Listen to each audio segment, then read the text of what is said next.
Oi, para você que está me assistindo. Eu sou o professor Rogério da Silva de Química e a nossa aula hoje irá abordar a eletrólise e suas aplicações.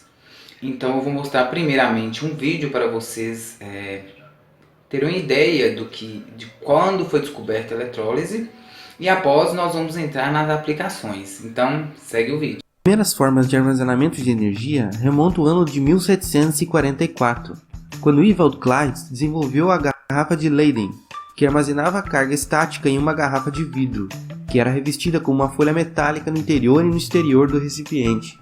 Nessa época, muitos cientistas pensavam que a eletricidade se assemelhava a um fluido, que podia ser capturado em uma garrafa. Quando eles tocavam na folha metálica e no terminal da garrafa, depois de ela ter sido carregada com uma certa tensão, levava um choque mágico e inexplicável. O que eles não sabiam era que as duas folhas metálicas formavam um capacitor, mas este é um assunto para outro vídeo. As baterias realmente começaram a ser pesquisadas em 1780, quando o pesquisador Luigi Galvani, trabalhando em seu laboratório, notou que a perna de uma rã morta começou a se contrair ao entrar em contato com dois metais diferentes. Ele não sabia, mas nesse momento havia descoberto o princípio de funcionamento da pilha elétrica, a oxirredução. Esta descoberta de Galvani, juntamente com outras relacionadas à eletricidade, permitiram uma compreensão melhor sobre o funcionamento da eletricidade, que foi de vital importância para o desenvolvimento da bateria, e o inventor Alessandro Volta seria o responsável por essa conexão. A pilha voltaica, que recebeu o nome de seu inventor, Volta, surgiu em 1800 e é considerada a primeira bateria eletroquímica. Ela realmente era uma pilha de discos de prata e zinco colocados uns sobre os outros, separados por um tecido poroso e não condutor, que era encharcado com água do mar, que por sua vez era um excelente condutor de eletricidade. Basicamente, seu funcionamento se baseia na transferência de elétrons, de um metal que tem a tendência em ceder elétrons, como o zinco, para um metal que tem a tendência em ganhar elétrons, como o cobre, provocando reações de oxirredução. Essa transferência de elétrons é feita por meio de um fio condutor, produzindo dessa forma uma corrente elétrica. As experiências com diferentes metais e materiais prosseguiram ao longo de 60 anos. Mesmo assim, a pilha voltaica continuava sendo a única forma prática de se obter eletricidade no início do século XIX.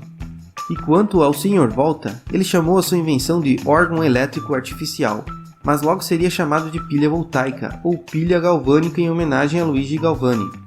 Após a sua invenção, Volta se tornou uma celebridade e em 1801 foi recebido por Napoleão para demonstrar a sua famosa descoberta. O imperador Napoleão, empolgado com a sua demonstração, o nomeou senador e conde do Reino da Itália. Já em 1815, o imperador austríaco Francisco I fez dele diretor da Faculdade Filosófica da Universidade de Pádua. Mas a maior homenagem dada a ele foi a unidade Volt, nomeada em sua homenagem em 1881 após a sua morte. Pederneiras. Aqui, por exemplo, tem... Voltando às baterias, o passo seguinte foi o desenvolvimento de uma bateria de chumbo ácido por Gaston Plant, em 1859. A energia era obtida por meio da utilização de placas de chumbo, com eletrodos que podiam ser carregados e descarregados. Esta aplicação da bateria despertou uma corrida pelo desenvolvimento de baterias que pudessem agir rapidamente. E como no final do século XIX, o dínamo e a lâmpada elétrica já haviam sido inventados, surgiu a necessidade de sistemas que pudessem armazenar energia elétrica para diversas aplicações. Um dos inventores que melhor compreendeu essa necessidade foi Emily Faury, que em 1881 desenvolveu um modo de revestir os dois lados da placa de chumbo com uma pasta em pó de chumbo com ácido sulfúrico. A partir de então, as baterias passariam a ser constituídas de várias células, cada uma gerando 2 volts. E ao conectar 6 células em série, por exemplo, é obtido 12 volts da bateria do seu carro. Este projeto de Faury melhorou a condutividade, a durabilidade e a manufatura da bateria, impulsionando sua produção em grande escala, pois ela era forte o bastante para dar a partida em um automóvel. Basicamente, as baterias podem ser separadas em 2 grandes grupos, as primárias e as secundárias. As baterias primárias são as pilhas tradicionais não recarregáveis, pois as reações químicas que fornecem a sua energia são irreversíveis. Já as baterias secundárias, como as que utilizamos em nossos carros, podem ser recarregadas e reutilizadas. pois ao revertermos o fluxo de eletricidade aplicando uma corrente ao invés de retirá-la, as reações químicas são revertidas, restaurando o material que havia se desgastado pela oxidação. Atualmente, as baterias mais empregadas em equipamentos eletrônicos e veículos elétricos são as baterias de íon lítio. Comparada com as antigas baterias tradicionais, as de íon lítio carregam muito mais rápido, duram mais e têm mais densidade de carga, ou seja, armazenam mais energia por quilograma de bateria. As baterias foram e continuam sendo de extrema importância em nossa sociedade, sendo também atualmente um dos maiores entraves para o desenvolvimento de novas tecnologias. Com isso, grande parte dos pesquisadores no mundo estão dedicados nesse momento a desenvolver uma bateria que seja mais barata, com maior capacidade de carga e maior quantidade de ciclos de carga e descarga. Agora nós vamos dar uma revisada sobre o que é eletrólise. Eletrólise possui um polo positivo e um polo negativo. O polo positivo é o ânodo e o polo negativo é o cátodo. O ânodo é onde ocorre a oxidação. O cátodo é onde ocorre a redução. E entre a oxidação e a redução é envolvida na oxirredução. A eletrólise pode ser de duas formas, aquosa e ígnea. Na eletrólise aquosa só ocorre na presença de água. A água sofre um processo de auto-ionização, formando assim OH- e H+. Já na eletrólise ígnea só ocorre na presença de altas temperaturas e ocorre na ausência de água. As altas temperaturas provocam a fusão de substâncias iônicas. Diferente da eletrólise aquosa, não forma nem OH- e nem H+. A eletrólise é um processo não espontâneo, consome corrente elétrica e é produzida por um gerador. Agora nós vamos entrar nas aplicações da eletrólise.